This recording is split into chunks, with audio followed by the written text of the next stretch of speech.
അൽഹംദുലില്ലാഹി റബ്ബിൽ ആലമീൻ വസല്ലല്ലാഹു അലാ നബീന മുഹമ്മദിൻ വഅലാ ആലിഹി വമൻ തബിഅഹും ബിഇഹ്സാനിൻ ഇലാ യൗമിദ്ദീൻ.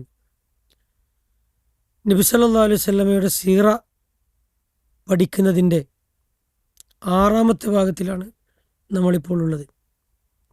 ഇന്ന് നമുക്ക് മനസ്സിലാക്കാനുള്ളത് ത്വഹാറത്തു നസബിൻ നബിയ്യി സല്ലല്ലാഹു അലൈഹി വസല്ലം, നബി സല്ലല്ലാഹു അലൈഹി വസല്ലമയുടെ വംശപരമ്പരയുടെ പരിശുദ്ധിയെക്കുറിച്ചാണ് ഇന്ന് മനസ്സിലാക്കാനുള്ളത്.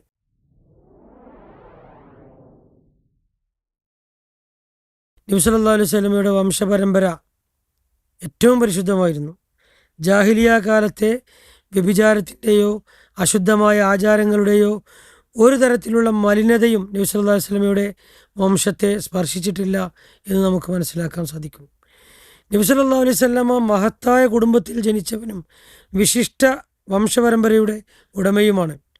ഇതിന് തെളിവായ ഹദീസ് നമുക്ക് കാണാൻ സാധിക്കും.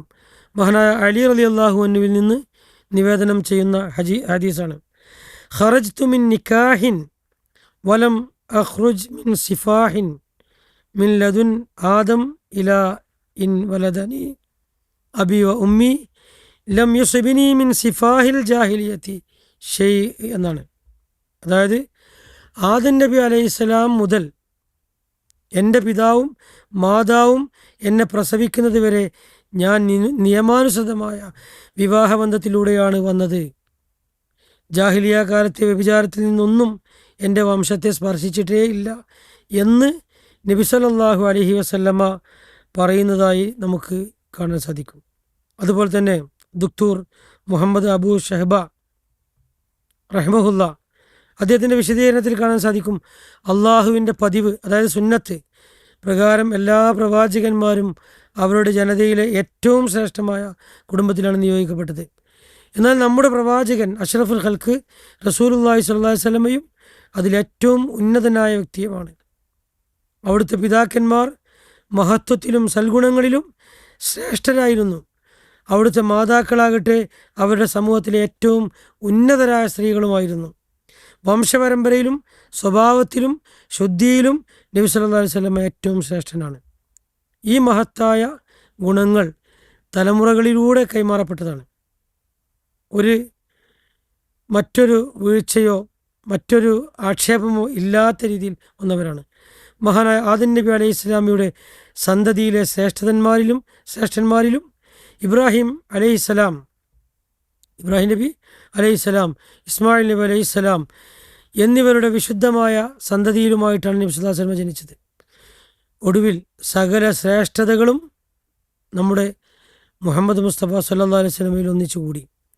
ഇതിൽ പ്രത്യേകം ഓർക്കേണ്ട കാര്യം നബി സല്ലല്ലാഹു അലൈഹി വസല്ലമയുടെ വംശപരമ്പര പൂർണ്ണമായും പരിശുദ്ധമായിരുന്നു എന്നാണ്.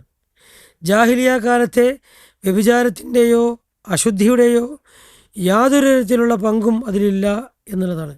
എല്ലാ പ്രവാചകന്മാരെയും പോലെ നബി സല്ലല്ലാഹു അലൈഹി വസല്ലമയും ഏറ്റവും ശ്രേഷ്ഠമായ കുടുംബത്തിലാണ്, നബി സല്ലല്ലാഹു അലൈഹി വസല്ലമയെയും ഏറ്റവും ശ്രേഷ്ഠമായ ആയാണ് അള്ളാഹു സുബ്ഹാനഹു വ തആല തിരഞ്ഞെടുത്തത്.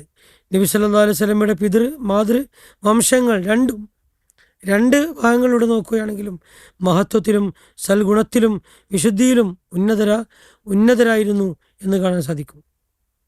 അതുകൊണ്ട് തന്നെ അഷ്റഫുൽ ഖൽക്ക് റസൂലുള്ളാഹി സ്വല്ലല്ലാഹു അലൈഹി വസല്ലമയുടെ ആ നസബിലും വംശപരമ്പരയിലും കബീലയിലുമെല്ലാം പരിശുദ്ധന്മാരിൽ ഏറ്റവും പരിശുദ്ധനായിട്ടാണ് നബി സല്ലല്ലാഹു അലൈഹി വസല്ലമ ഭൂജാതനായിട്ടുള്ളത് എന്ന് നമുക്ക് മനസ്സിലാക്കാൻ സാധിക്കും.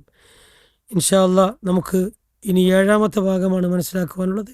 സർവശക്തനായ അള്ളാഹു നാഫിയായ ഇൽമിനെ നമുക്ക് പ്രദാനം ചെയ്യുമാറാകട്ടെ. ജസാക്കുമുല്ലാഹു ഖൈറ. അസ്സലാമു അലൈക്കും വറഹ്മത്തുള്ളാഹി വബറകാതുഹു.